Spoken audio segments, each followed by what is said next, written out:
Is there anything in your academic training that maybe you wish you would have done differently, or skills that you wish that you would have picked up along the way?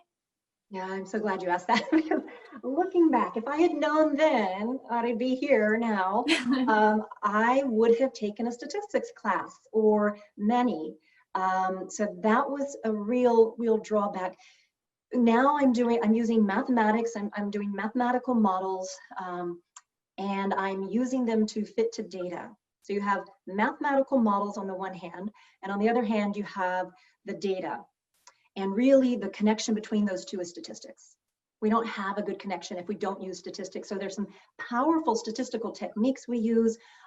We'll fit a math model, an ordinary differential equation system, to some data. And then, we know that one patient contributed 10 data points, another patient contributed 8, and we're tracking that.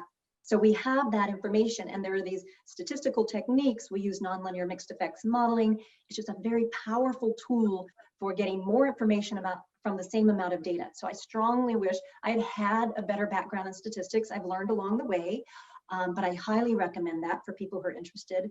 Programming, I learned programming as I got on projects where I needed it. I had a few courses. I had a high school and college course. More of that would have been even better.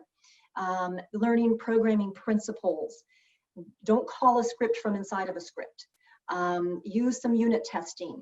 Turn off compartments to test whether or not you still are meeting the hypotheses in your model. So do some very basic pieces of programming there. So that would have been helpful. And I cannot tell you how important communication is.